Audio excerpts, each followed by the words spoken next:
এক সাহাবী হযরত রাসূল করিম সাল্লাল্লাহু আলাইহি ওয়াসাল্লামকে জিজ্ঞাসা করলেন, ইয়া রাসূলুল্লাহ, গীবত কাকে বলে? উত্তরে রাসূল করিম সাল্লাল্লাহু আলাইহি ওয়াসাল্লাম বললেন, যিকরু আখাকা বিমা ইয়াকরাহু, নিজ ভাইয়ের গোপনে এমন ভাবে তাকে স্মরণ করা যা সে অপছন্দ করে।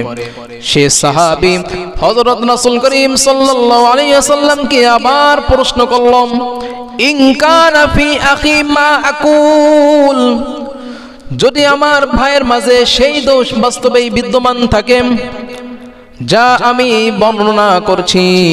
তখন নবী করিম সাল্লাল্লাহু আলাইহি ওয়াসাল্লাম জবাব দিলেন, ইন কানা ফীহি মা তাকুল ফাকাদ ইগতাবতাহু ওয়া ইন লাম ইয়াকুন ফীহি ফাকাদ বাহাত্তাম, যদি সেই দোষ বাস্তবেই তার মধ্যে বিদ্যমান থাকে তাহলে তা গীবত, আর যদি তার মধ্যে সেই দোষ না থাকে, তুমি যদি তাকে মিথ্যা দোষারোপ করে থাকো তাহলে এটা তার প্রতি অপবাদ আরোপ করা হবে।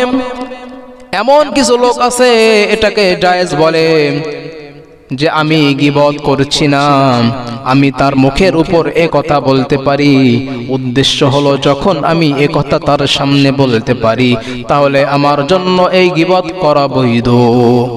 স্মরণ রাখতে হবে, তুমি এ কথা তার মুখের উপর বলতে পারো আর না পারো, সর্ব অবস্থায় তা গীবত হবে। সুতরাং যদি তুমি কারোর দোষ উল্লেখ করো এটা গীবত বলেই অন্তর্ভুক্ত হবে এবং এটা কবিরা গুনাহ হবে।